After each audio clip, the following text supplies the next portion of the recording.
First of all, I want to welcome all of you to the first breakout session of the first day, and joining us today, and unfortunately I do not have information on our other presenter, but I can tell you a little bit about Andrea, and then she can fill you in. I'm going to be filled. Andrea is actually the director of Movement, an initiative that promotes healthy eating and active living through policy, systems, and environmental changes for the Wellborn Baptist Foundation in the tri-state area of Indiana, Kentucky, and Illinois. In September 2013, the White House recognized Andrea as one of 8 champions of change for prevention and public health. In addition to receiving her Master of Public Health from the Indiana University School of Medicine, she has over 15 years' experience as a public health professional working on infectious disease, chronic disease, and healthy community efforts. She also teaches Gerontology 318, Healthy Aging, for the University of Southern Indiana. Please welcome Andrea Hayes and her co-speakers. Well, thanks so much for joining us. I know you had a lot of options this morning, so we really appreciate you coming to our session. And yes, it definitely, they say it takes a village, it takes a team to do this work. So I'm here on behalf of the Wellborn Baptist Foundation, which is what all 4 of us that are in the room, we work for Wellborn. But to my left is Sean Zuber. He handles our communications, social media and such, as well as serves on our active living initiatives. Jill Tooley in the back does a whole lot of everything, but has a special focus on access to healthy foods and food system work. Amy Hansen in the other corner also does a lot of different things, but she's really tied into our faith community initiative. So we'll get into a little bit more about what that looks like in the community, and we're going to open it up to have some discussion too towards the end. But just a quick little bit of background about who are we, how did we get here. The Wellborn Baptist Foundation in about 2008 felt that they really needed to do a little bit more of a focused effort on healthy community efforts, with a specific focus on healthy eating and active living. So at that time, they actually decided to create 2 what they kind of called programs, initiatives, our Healthy Schools Initiative and our Healthy Community Initiative. So I do represent Movement, actually we all do, but we also are more going to be presenting Upgrade today. And we'll tell you a little bit more about that first. But Sean is going to start. I promise we did not collaborate with Dan, but we want to start you off with a question. So I'm going to hand it off to Sean for a second. In order to take part in this interactive poll, anybody who has smartphone, iPad, even laptop would work. I will say that if you've been having problems signing in to the Wi-Fi here, that you may just want to turn your wireless off and use your data if at all possible. I found that that works best for me. I just bypass it altogether. So what you're going to want to do is go to your browser on your phone and go to slido.com, and then it will prompt you once you're there to, it says enter code here, and then it has the little hashtag next to it, and you will enter the code upgrade now, and it, as far as I know, is case sensitive, so you'll want to do a capital U and a capital N, all together as one word, and then it will ask you to join. It's the upgrade now next to the hashtag on the screen. So you don't do the hashtag? No, because the hashtag's already on there. So yeah, just type in upgrade now, capital U, and capital N, all one word.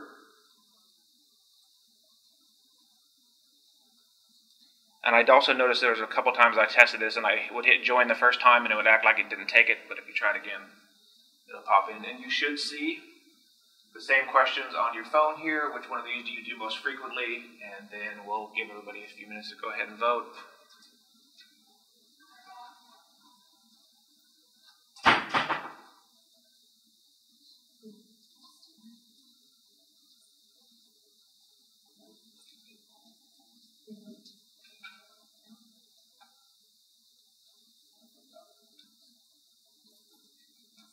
Yeah, front runners so far, huh? We like our water.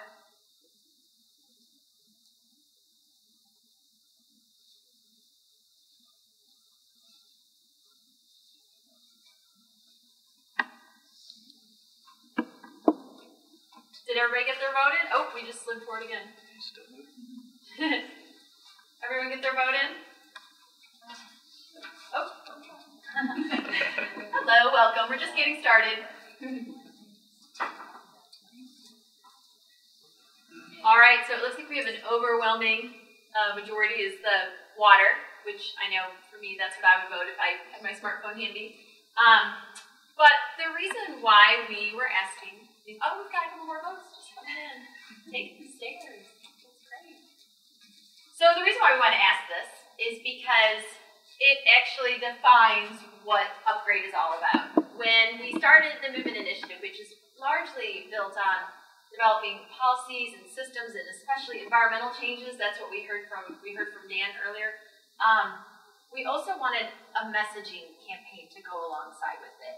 So just something though that's not a eat your birds and vegetables, like not kind of in your face type of idea, but more of something that just gives people a little, to use Dan's word, a little nudge, or to get people just thinking of just what's that one thing that you could do to lead a healthier lifestyle. So we started coming up with this concept of an upgrade. It's just a simple thing you can do in your life. Perhaps it's a change, or perhaps it's something that you could do more. I know I can always take the stairs more instead of the elevator at work. We're on the 6th floor, and there are days that I should have taken the stairs twice that day instead of just once or whatever. So that's really what Upgrade is about. It started as a very simple messaging campaign. We started out actually very basic, and really just it was a very small radio campaign. We actually worked with WNIN originally to develop the concept, and just very basic. So, next slide.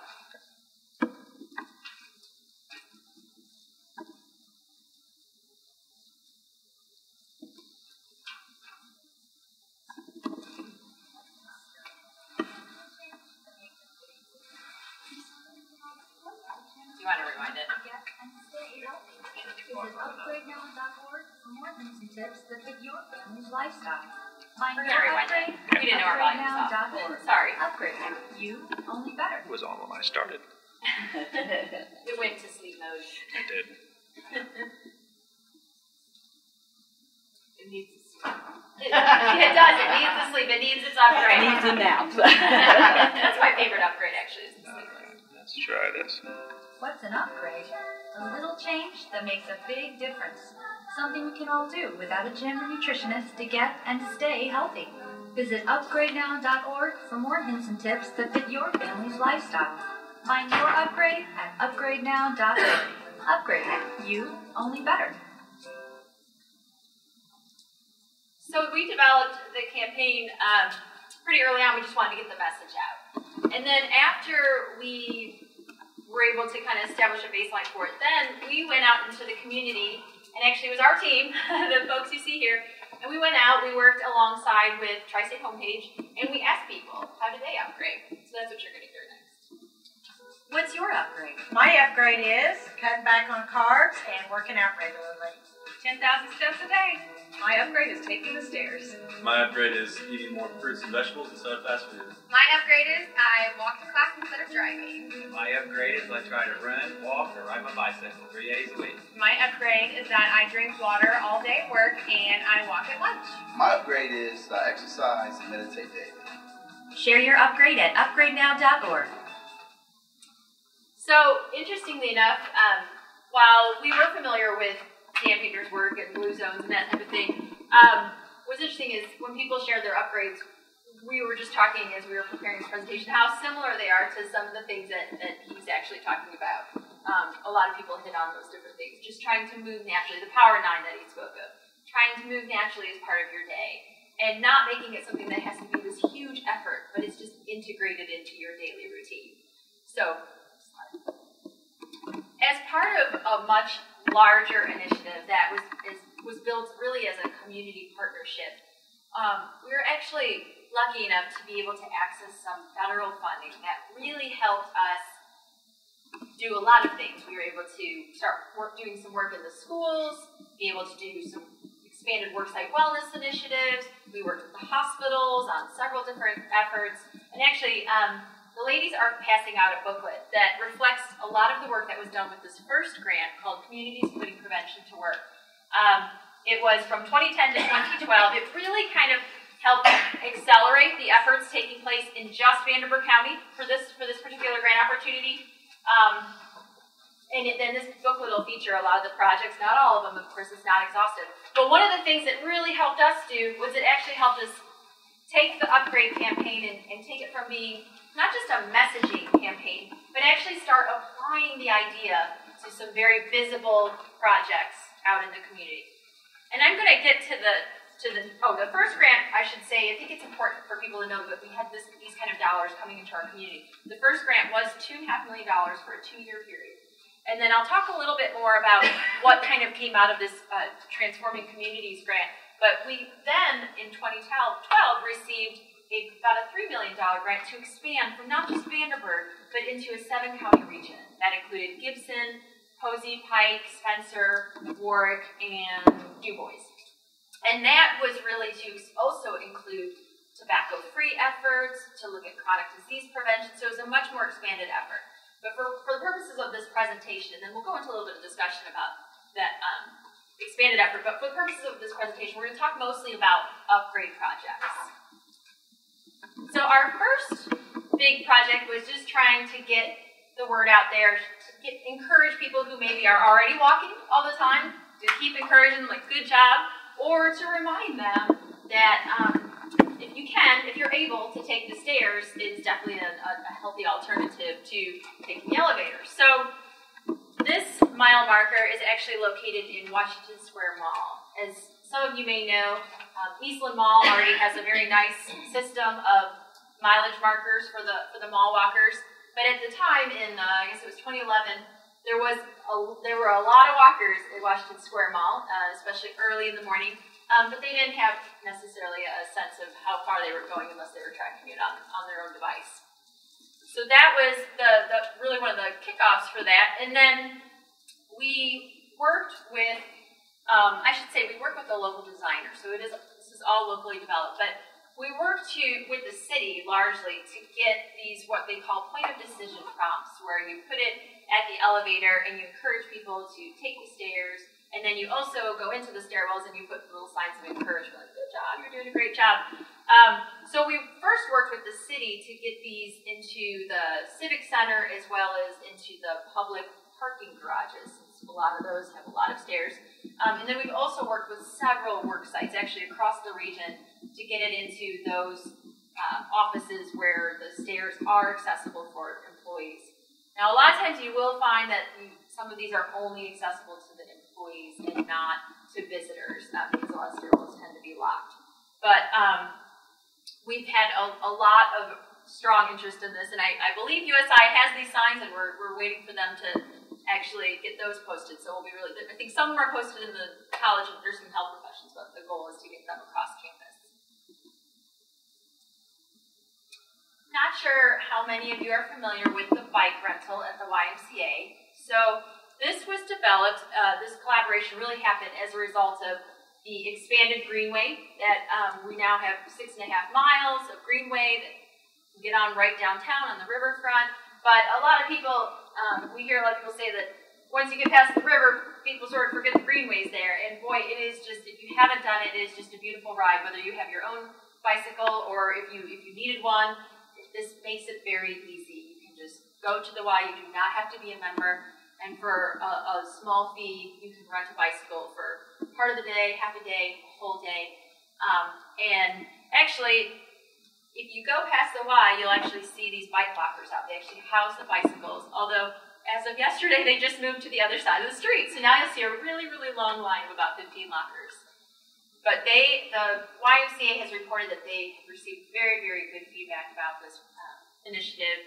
And they also offer a component for people who are very interested in commuting to work. Some of these lockers are designated for people who actually need to have a place to store their bicycle. They work downtown, and they have now expanded to include the opportunity for those people to access a commuter membership where they could put their bike in the locker and be able to take a shower and get ready for work. So that's kind of a work in progress, but that's something that's being offered as well. Any questions, too, just feel free to stop me. No problem. So when we received the first grant, we call it CPPW for short, it was right at the time that the Ford Center was about to open. And there was still a little bit of grumbling that there was nowhere to park. And we thought this was a great opportunity to encourage people to enjoy the Ford Center, but maybe park a little bit further away and enjoy some of the other features that the downtown Evansville area has to offer. So pretty much around the time the Ford Center opened, we were able to get this signage system approved through the city, and really Jill back there carried the all of that work because it involved going to about 25 different committee meetings and board meetings and policy meetings and everything to get these signs approved. But we call it kind of our wayfinding directional signage. And what happens is the signs themselves have various destination points. So it might say the Greenway and have our little upgrade arrow pointing that direction and tell you how many steps it would take you to get from this particular across the street from the Ford Center to, say, the Ford Center, the Greenway. And then I don't know, like for this one, maybe the Civic Center is probably on it. SEMO, yeah, I was going to say SEMO's on this. So it's those various destination points that tend to be high traffic that encouraging people to just stop here, keep going. There are also, these signs also go on the Greenway as well. So we had such a good time creating those signs that we decided to approach Angel Mounds because we had heard that they had an interest in some signage so that when people go out there to walk or to do a light jog or hike, they really didn't know how far they were going. So we worked with them to create a signage system, again, our local designer, and to really try to also capture a little bit of the historical perspective. So you'll see those signs are a little bit different than our other ones, and that tells you how many miles you're going. Well, we actually got approached by Wesselman Nature Society. They said, we really have a hard time. People come out here, and we have these old kind of camouflage signs that are wood colored, and people don't see them, and we have people all the time getting lost on our trails.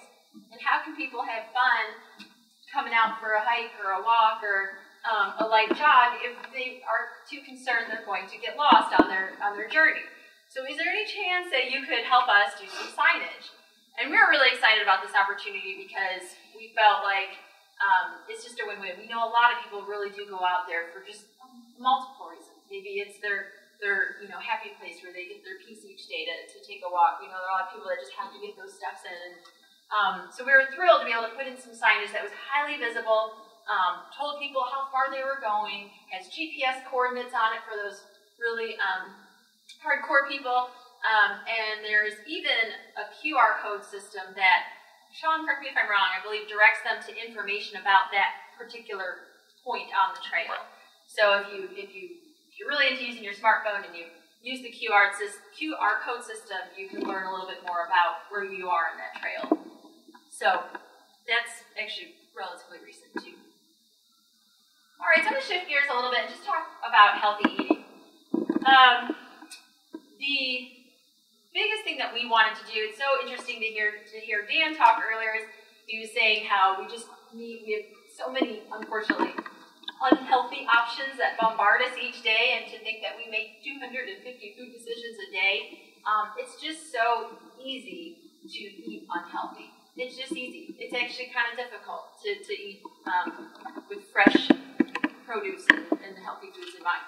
So something we started early on, in fact, this is a picture on the far right of McKim's IGA, which is in Mount Vernon. We started our healthy checkout aisle with Schnucks, the Westside Schnucks, several years ago. But we've continued our collaboration with McKim's IGA because they're really passionate about it. They're very invested. Mount Vernon is also trying to really get some health initiatives going. And we've really enjoyed working with them out there. But we've had great success with this. I mean, they just stock it with fresh fruits, they have waters, they have some nuts, and then I know as a mom of 3 small children, it's so nice to be able to go through a checkout aisle and not have to be bombarded with those options that are very hard to say no to a child. And then the next picture to the left is actually right in downtown Evansville in Amy's Corner area. the Fountain View Market worked, actually this is a collaboration between Fountain View, the YMCA of downtown, and Upgrade. It had some funding from another grant that allowed us to purchase a cooler so they could actually store fresh produce and other items. You see the eggs, those are actually Jake's eggs, I think his name is Jake's. Yeah. They're a local farm right down on the south side, and various other protein sources and that sort of thing. And they've been really great to work with. As some of you may know, Haney's Corner has a whole lot going on right now, and with an emphasis on increased residential living for the artists as well as other people just wanting to move downtown. There is a lack of a grocery store downtown outside of the River City Co-op, but these are kind of spread apart. So just having a place where you could quickly stop and grab a healthy snack or even a few things to create a healthy meal has been a really great opportunity. And then up on the top left is something I would even say we haven't really officially launched yet, but we're working with restaurants to offer them an upgrade restaurant challenge, if you will, where they could either explore their menu and see if there are items that they could highlight as upgrade items, upgrade approved, if you will. So, for example, on this one, if you can see, like bottled water, yogurt, apples, bananas. They have a little vegetable tray that they do at lunchtime. But one of the other options that we're working with restaurants is to also look at what they're doing in the community or what they offer the community. So if they have a bike rack, so someone could bicycle to their location. If they're very involved in community events like races or walks, so there's also another opportunity for them to connect with Upgrade, and we can feature them as an Upgrade restaurant. So that's something we're just in the middle of starting. But if anybody knows of a restaurant that would be interested, we have been approaching locally owned and operated restaurants first. We have not yet approached the franchise ones. This picture is actually, this is the same place. This is what is called Fruits and Vegetables Evansville. It's still what I would say sort of in a pilot phase. It was an opportunity to bring fresh produce, and there was some beans, some legumes and lentils that were brought into residential. This is actually, Buckner Towers? Yeah, Buckner Towers, downtown Evansville. But an opportunity to bring fresh food to an area where, going back, there really isn't access points for fruits and vegetables and healthy proteins. So this really started out of a collaboration with the University of Southern Indiana. Years ago, about 5 years ago, they did a food access study and really looked at what are called food deserts and where at downtown Evansville are there pockets of just a complete lack of access to fresh food. And they had identified a couple of these areas. We said, through our last grant, we said, we really need to see what happens if we set up what's called a mobile market, where you literally just bring it in on a truck or in a van and set it up just for about an hour and a half, do some food demonstrations, hand out recipe cards. Would the residents be receptive? Or in this situation, it's residents. We also set up at one of the USI clinic sites, which is in the Glenwood Middle School, as well as at the C.K. Newsom, where the Parks Department is located. We found that the residential sites are the most successful because the residents are the ones that, this is where they live. They were very excited to be able to just come right downstairs, make their purchases. We heard about, I love the farmer's market, but I can't get there. Perhaps they can't navigate their, it could be their walker, it could be their wheelchair, perhaps they just trying to navigate the sidewalk. Some of them are a little bit unbalanced. So we received a lot of very, very positive feedback for Fruits and Vegetables Evansville. It was a pilot. It was done during 2014. And we are currently in the process of trying to find sort of a permanent home for this pilot. It was a collaboration with USI. They felt very invested, having completed the food access study, realizing how much need there was.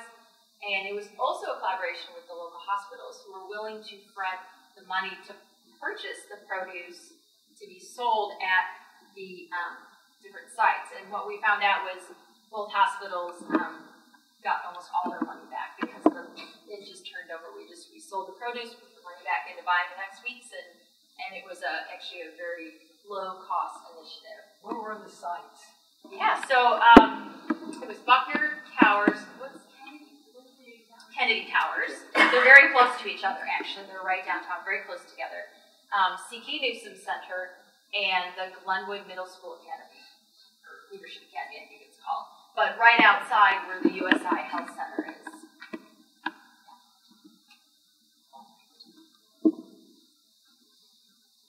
So we also like to have a little fun at Upgrade. We like to promote opportunities for physical activity, healthy eating we already talked about, but we want to get people out moving where they are getting a little bit of movement into their day, but not necessarily realizing that they're exercising. We don't say exercising. So to your right is the Upgrade chess set, which, again, through our first grant, we decided to come up with an innovative way for people to play chess, but also to move. So it is a life-size chess set. The board, you might have seen it, it is outside, across the street from the Ford Center, right near the Signature School. And we actually were able to get this funded through our first grant because it was an innovative way to get people moving. So the upside is when it's out, it's very visible. The downside is it's a little bit of a challenge to get out all the time. So we're kind of working through, we work with the city. Actually, the city is who helps us bring it out because it's stored on their property. So we're trying to work through a scheduling thing where we can make sure it's available. But please know it's there, and if you know of anybody that would be interested in utilizing it, or you have an event that's coming up nearby and you would like to, just definitely reach out to Upgrade and we'll make it happen. On the grant, you mentioned a figure, the first one, and then you said the second one was $3 million. What was the first one? $2.5 million. I might not have even said that. And then and that was just for Vanderburgh County. So and is it a one-time thing? It was. It was a one-time grant through the Centers for Disease Control. And it was actually a very special grant that was only offered kind of a one-time to communities across the country. So have you used it up? Yeah, we had just between 2010 and 2012 to do it. And actually, it's a great question. So some of you be like, wow, you used a grant to buy a chess set? A huge chunk of what we had to do for that first grant was messaging. They really wanted us, they really emphasized media, but for those of you who purchase media, you know how expensive it is to buy billboards, and television is extremely expensive, and radio. So we were able to get it approved where we didn't spend all our money on media. We spent some, but where we spent our money actually placing the brand alongside of projects that it made sense. It reinforced our message. So that after the media spots were gone, which, usually it's just a 6-week buy or a 2-month buy, after those are gone, the brand will remain and the messaging is still there and that we're still connecting it to what we're doing in the community. So, great questions. Now, this picture on the left is something we literally just wrapped up, I think this week, or maybe last week, last week. It's our Upgrade Parks Challenge. Very whimsical little thing we did. This wasn't a grant or anything. Very, very low dollars. But we had heard how other communities across the nation were promoting their parks as a place to go in the summer and enjoy as a family or with friends. And by going to parks, you could log in and log your points, and then you could be entered in for a prize. So a very complicated electronic system. You have to have a login and membership and all that type of thing. So we were like, oh, we can't do that. We're not quite ready for the big time. So what we did was we literally just developed these signs. They're basically like a yard sign material. And we went to all our parks. We worked with the Parks Department and got their approval and their support. But we went to all the parks that the executive director of the Parks Department felt was a good fit for this. So it ended up being 35 parks, including pools and no golf courses, except for the disc golf courses. And we posted these signs wherever we could find a good spot where people would see it. And if you look really closely, there's a QR code. So we tried to make it really easy for people. Just take a picture of you or your friends next to the sign in the park, post it to our Facebook, and be entered in to win a prize. And what we found is kind of what we were hoping we would find, but most of the people who did this, took the challenge, were going there as a family. They had little ones, and they were like, "Wow, now there's a sign here, and I could win a prize." So it was a really neat thing, and it really drove a lot of traffic to our Facebook page in terms of getting people talking. We had one person share how they had been going to one park, but then there was something going on with that person, and they started walking, and they went to a new park, and they happened to see the sign, and they were so excited, and now they walked to all the parks, and she was losing all this weight this summer, and it was just like a really neat story. She just started out with her son, just trying to get out and do something this summer, and it turned into a little bit more of a challenge for her. So really neat thing. We're hoping maybe we can scale up next year, maybe explore more of a systemic approach. But definitely, we like to have fun. All right, so switching gears a little bit, we're going to do, promise, last poll. Last one. All right. Same thing again. You go to slido.com, and it'll prompt you to enter your code. For those of you who were fighting through the crowds and got in here a little bit later, if you're having problems with the Wi-Fi, I switch it off and use data. It's probably going to be a lot easier for you. If you took the first poll, when you go to slido.com, underneath join, you should see a box that says your last event, and it should say MAIA 2015. If that's there, you don't have to worry about typing in the code. You can just go ahead and tap on that and go into the question. If you have not voted yet, you can go to where it asks for to enter your code. The code will be upgraded now, and it is case sensitive, so it will be a capital U and a capital N, and it is all smushed together as one word. And then you should see the poll question, and apparently a lot of you are, and you can go ahead and cast your vote.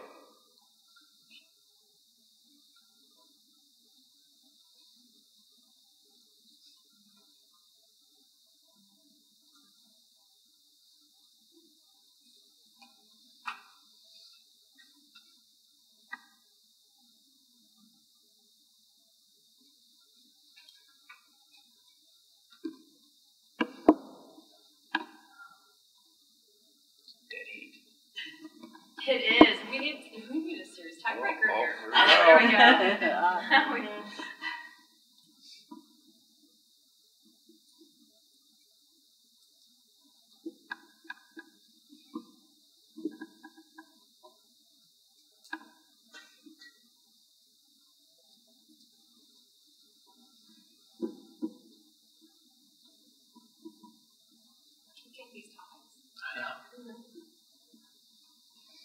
Is everybody done voting? Anybody else still voting, I should say? All right, so it looks like we got a tie. Sidewalks and bike lanes. So this is where I want to switch gears a little bit, because while I represent the foundation, we represent the foundation at Upgrade, we also wear another hat. We're also a proud partner of what's called the Healthy Communities Partnership of Southwest Indiana, which is HCP for short. And that partnership started in 2012. It's the 7-county collaboration I mentioned earlier that looks to address healthy eating, food systems, active living through built environments, physical infrastructure, smoke-free air, smoke-free communities, chronic disease prevention. And what that group was really brought together to do is to see if there are ways to work across county or to develop collaboration between agencies across county. And that's when we were able to really expand sort of the smoke-free efforts, went from just a couple of counties to being really active in almost all 7 of ours, I think it was 5. Worked with where hospitals work together to identify different opportunities, whether it be worksite wellness. The 2 hospitals in Vancouver County started working on what's called a baby-friendly initiative, where it really helps new parents understand their feeding options for their child. And we spend a lot of time working on educating people to understand how sidewalks and bike lanes really play a much larger role in what we consider community and coming together, being social, and that type of thing. So in 2012, at the same time, we were aware of a grant opportunity that was really looking at those areas of how to kind of bring together, how do you work together when you're working on smoke-free air. So in physical environments or healthy eating or food systems. And so some of the things you might think about is where they kind of come together is smoke-free parks. So you have to develop a policy where there's no smoking is allowed in the parks, and that might help drive more traffic, more people to come and use the parks if they know that they're going to be breathing in healthy air. So that's just an example of where those two worlds kind of collide. So the HCP then applied for this Community Transformation Grant, which really helped accelerate efforts not just now in Vanderburgh County, but then into the other 6 that I mentioned before.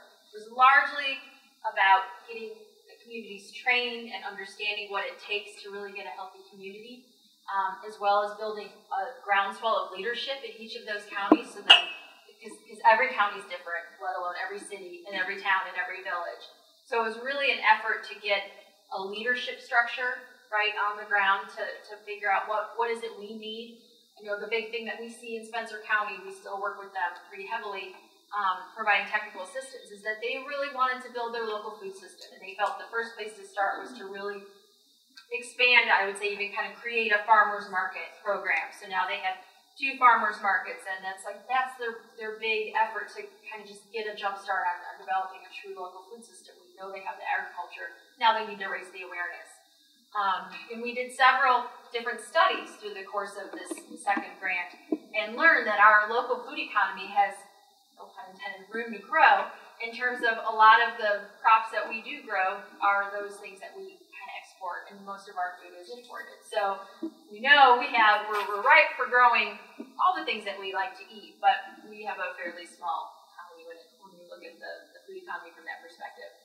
So the big areas that we really try to impact are policy. So one of the things that's underway is looking at, I believe it's been drafted, is this complete streets policy. I know Dan mentioned it. It's where you open up the streets for all users. Streets, anytime you have a project on a road or anytime you're looking to create a new road, you consider all users of that road, all potential users of that road.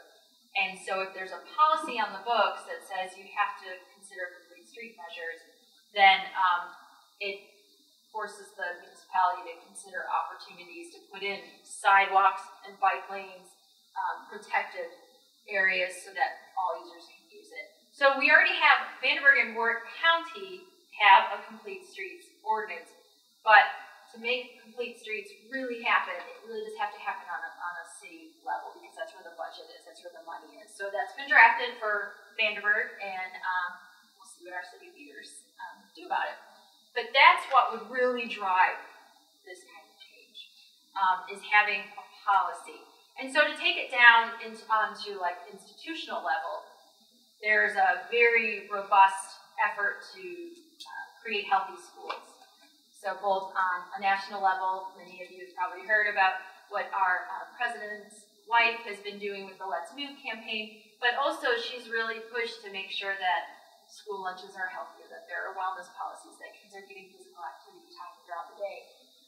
So there's even a local effort that's underway. And our office, our foundation, funds a very large initiative called Heroes, which is all about changing the school culture and developing opportunities for the schools to change their environments, things like introducing salad bars, helping them pay for a salad bar, introducing opportunities for physical activity. It might be creating a walking path around the school, or connecting a walking path to another one that will help kids get to school, going back to that walking school bus or safe routes to school effort that Dan was talking about earlier. But it's also policy driven, so they have to look at what they allow. We talk about treats in the classroom or food in the hallways or those types of things, sodas, really making sure that there are policies that are protecting the students and staff from having to make an unhealthy choice while they're at school. And then that carries over into looking at work sites, and work site wellness programs have been around for a really long time, but now there's a huge movement to look at how can we create policies in the work site to help people make those healthier choices. So those are all the kinds of things that the HCP is working on too. But what we wanted to make sure everyone here knew is that there are opportunities for all of us to get involved, whether or not it's through your with the work site, through your faith community, through your child or grandchild or niece neighbors, from a municipality level. So right now, for example, there is a project that is up for discussion and needs approval, and it is in the Jacobsville neighborhood. It's called the North Main Street Project, where they have developed a plan that would allow for Main Street to become a complete street. It would allow there to be bike lanes and sidewalks and make it really one of those places where I think we go to other big cities and where there's restaurants and shops, and you just go, wow, this is so neat. I can just leave the car a few blocks away and I can get out and I can walk. And what that does is it doesn't just generate the local economy for those businesses that line Main Street, but it also creates more of a sense of neighborhood. It creates less social isolation for that neighborhood, which is really undergoing a rejuvenation right now. So that's an example of, if you wanted to get involved even just by signing a petition to show your support for the North Main Street Project, or going to the City Council meeting and pledging that this is an important project that's important for our community. Oh, do you have a question? Yeah, I'm sorry. Well, I just see, maybe it just seems like there's a big push to take everything downtown, but everything builds out east, so. Yeah. Or out north, where I am in the county, yeah. I mean, the big push is to pull people into the downtown area, but yet build everything out, so as far as the housing. Well, and that's where, yeah, and north, you mean? Yes. Yeah. So what's interesting is when I moved here in 2008, right when I landed I swear it must have been the day they bought that land out there for North, and I was like, no way. You know, it's a beautiful facility. They have a beautiful piece of land, but if you look at all the schools that feed into North, it's very tough for some of our inner city schools, those parents and families to get to North because there's a transportation barrier. Well, even in the Burkhart, even on that Burkhart Road, they're building everything over there on that side towards the right. NY, and it's just so what are they farther out? And so some of the issue with that is that, well, first of all, we don't know those projects are going on necessarily. We don't know they're in the works until it's kind of late in the stage when they're put before City Council or county commissioners. So that's actually a great example of where we as residents need to be involved on what projects are being considered. Because unfortunately, like the Burkhart corridor, that took years to get approved and then move on to development. And you see all the new development that just happened in the last year out there. But it's really important for us to voice our concerns about that. And in fact, there was a good example of something that actually I would say was very positive. There was a new development. There is a new development going in on South Green River Road, pretty close to where you get on 69. And the developer was asking for what's called a sidewalk waiver, because right now they are supposed to put sidewalks in all new residential developments. But at the county level, it's pretty easy to ask for a sidewalk waiver unless people disapprove. So the sidewalk waiver ordinance did go before the county commissioners the other night, and it had already been rejected by the zoning board, but it was voted down by the commissioners, which is a great example of, wow, we're making progress. Because who doesn't want to move into a neighborhood and have sidewalks to be able to at least walk the dog or get out and meet your neighbors? So, yeah, great thought, and that's where we need to get involved and make sure that these projects include all those different facilities. So I think it's a good place for me to land. I also want to make sure I save time. I know a couple people were really curious about last night's dinner with Dan, so I'm happy to answer questions about that. But just before we move into that, are there any other questions? Like this gentleman had a really great point. How do you address, because I know I was on the Smoke-Free Communities Task Force for a couple of years, and it's the same issues that keep coming up. You're taking away my personal freedom. I have a right to smoke. Sure. You can't tell me what to eat. How do you address that as an organization? What is your response to that? Because I know we seem to take a step forward and then we take 2 steps back. And I want to just speak to really quickly. For those of you who don't know, the state of Indiana has a smoke-free law, but there are several exemptions for that law. So not every facility is covered. So back in, I think it was actually 2012, an ordinance was approved for Vanderburgh County, but it exempted casino and what else did we accept? Private clubs. Is there anybody else? I think that was it. And private clubs. So what happened was there were some groups that said, hey, it's not fair that they're exempted and we still have to go smoke free. So after some time, it was actually overturned by our state Supreme Court because it was deemed as unconstitutional because some people got the people didn't. So in a sense, we're kind of back at square one with our local smoking ordinance. In a perfect, beautiful world, the state would just have a completely comprehensive law, and then we wouldn't have to worry about what each of the counties does. But that's not happening right now, and it probably isn't going to happen for a while. So yeah, we're back at the drawing board, trying to convince the leaders and future leaders, because we do have a new council coming in, that it is important for us to create a more comprehensive local ordinance to protect all workers. And that, I'll answer your second question in a second, but that really gets to the nuts and bolts of a smoke-free ordinance. It's about protecting workers. That's really kind of the foothold on that. As an organization, the Wellborn Baptist Foundation definitely wants to see smoke-free air and wants to have less residents smoking.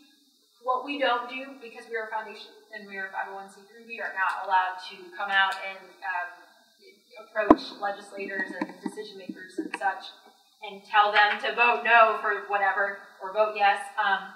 Where our position is really providing the research and the assessment of where we are as a community and letting our decision makers decide for themselves. So we know that, unfortunately, in Vanderburgh County and our surrounding area, our smoking rates, with the exception of a few counties, exceed the nation's rate and the state's rate. So that's what we put out there. Yeah. Do you know of any initiatives out on the north side and the Hutchinsville and the other side of 41 for bike lanes or walking? It seems like there's a lot of new businesses. There's a lot of bikers, and it's dangerous. I mean, I'm nervous when I'm driving and they're taking up a lot of the road. And it seems like that area is really growing. A lot of businesses. People want to walk to the supermarket. Yeah. And you live like in the subdivision right there, but you can't because there's always traffic and there's no sidewalks, nothing. And you have this nice 4-H park, like no sidewalks. To walk along the road. Well, I'll let Sean jump in for a second, but what I will say is that's again where having a complete streets policy that's strong and being implemented, when you have that new development, you should be having accommodations for the bikers and the pedestrians to go alongside with it. Otherwise, we're just creating more congestion and issues. But Sean, I know on Oak Hill there was, but in North Green River. Yeah, Oak Hill and then North Green River Road. You've noticed the changes in North Green River Road. It was nice to see sidewalks and actual striped bike lanes going out there. And that's a situation where the road, the land around the road allowed them to be able to add that. In some of the areas, like trying to get to where they're putting the new Schnucks that you're talking about in that area, two of the big deterrents to that is not only the fact that the road itself is kind of narrow, but then the land on either side of it is taken up a lot, but also the fact that I think if you look at that area and the amount of hills there are, I think a lot of the engineers would look at that road and say, if we put a bike lane here, are people going to use it because of how difficult it is to climb some of the hills? So a lot of the times you have to kind of assess the full situation. I agree with the fact that it would be nice to be able to walk to a lot of those destinations now, but that's where, like Andrea said, with the Complete Streets policy in place, that forces us to look at, when it comes to a situation where a road needs to be repaved or restriped, that now let's hold this project against our Complete Streets policy, see if it checks enough of the boxes, and then it's automatic that we just do it, instead of just saying, well, let's just do the minimum and slap down new sealant and new striping and be done. So it's something that we're getting there. I think Oak Hill Road and North Green River Road proves that we are making some progress, and like you said, everybody's talking about downtown, but then you have everybody's pushed out on the edges living. Well, now by adding the more bike lanes and so forth, we are slowly making it easier for people who live kind of on the outskirts to get into downtown, which is an area that we are still trying to focus a lot of attention as far as revitalizing it as well. Yes. I just have a quick question about, for me, like, I would much rather be standing listening to you. Please do. Oh, yeah. And I feel like a tyranny. Like, I have to sit down. I have to sit down in waiting rooms. I have to, you know. Yeah, right. And I was just wondering, I mean, really, I'm more comfortable. I don't know about anybody else, but I would just understand. And, you know, there's this thing about standing desks. I work on that's one in his office. Yeah. Does USI offer them in classrooms, standing desk options? I was just curious. It seems like. I know when I teach, I always stand. There's a little standing desk there, but not for the students. I don't think. Maybe she knows something different. I don't know about USI. My husband and I both have offices at home, and there's a device called the Varidesk, VARI-DESK.com, and it's a metal platform, and it easily raises up and down. And you can also download an app that times it, so you can lift up your computer and stand, and then when you want to sit down, you just lower it. You love it? Yeah. We have a couple standing desks in our office. Waiting in the doctor's office. Do you guys like these are just like little something where you could stand and have your. That's such a big cultural shift. I think it's coming. I do. I feel like it's coming when just to hear us talking about standing desks. Like we were talking about those things 10 years ago. So it's coming, but it's taking a huge culture shift. And actually, you hear about some of the Silicon Valley companies who are way ahead of us, and they're doing all that stuff. But so it's just. But it is kind of one of those things like a tyranny of choices. It's like you just simply don't have them. I mean, we have to have. Choices. We have to have the And if you've noticed in waiting rooms, you talk about standing in waiting rooms, have you ever noticed that if people are standing, everybody around them gets nervous? Yeah, I know. What are they doing? They have a device, like everybody starts to freak out. It's kind of weird, and you're right. There's chairs. I must sit in the chair. I'm not allowed to stand. That's why the chairs are here. So it's a culture thing. You can put some exercise bikes in the waiting room. Wouldn't that be great? That would be awesome. Oh my gosh, that would be so great. Also, on the other end of it, they're instituting sleep rooms in organizations now, where you can take actually 20-minute naps. That would be my favorite upgrade ever. Let's get one of those. And they say it makes them more productive. Yeah, 20 minutes, right? Yeah. How involved are you guys in the Gable Science Complex? Gable Software getting stuff put out there. I know we were just out there the other day and put exercise equipment. Oh, are they putting equipment out there? Different stations out at the Gable soccer complex. There's electric signage that tells you how far you're going. Well, I thought that was at Gable or the new. Well, it's Gable and because it's all combined. Because I feel like complex and the Gable complex put it up next to each other. I don't know if Deaconess has. Deaconess is. I think they did that. Has a role. They'll probably be doing some of that stuff. Yeah. Before we lose people, yes. Oh yeah, definitely want to get to the last night. And then just really quick, please visit us at upgradenow.org. It should be on your little keychain. We've got some exciting projects coming up. The restaurant challenge is just coming out.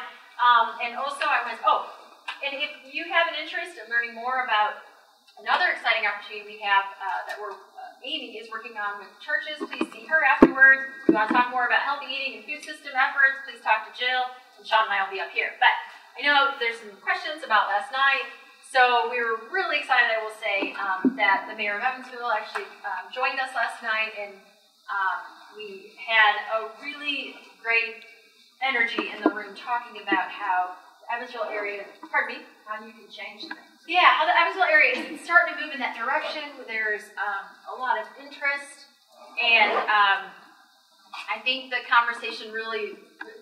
Dan did a very nice job, but it really led to, we're just kind of scratching the surface, and we really are ready to kind of take that deep plunge, and it's going to take both community will, it's going to take all of us to get out there and pledge our support for it, and really educating the decision makers on why these amenities are important, why it's important that we have some kind of accommodations for people so they can walk to the supermarket, up there where all this development is going on up in the north side.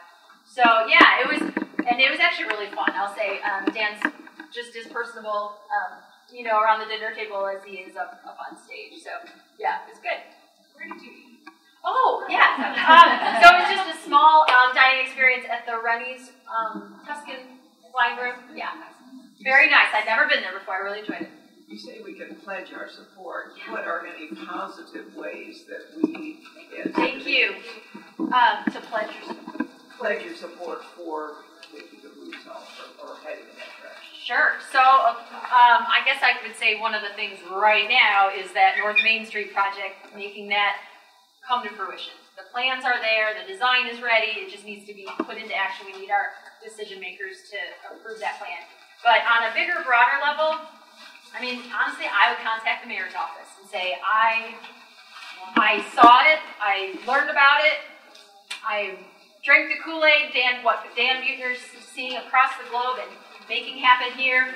We need to make this happen. I think if the mayor hears it enough from all of us, I think he's right there. He just needs that encouragement.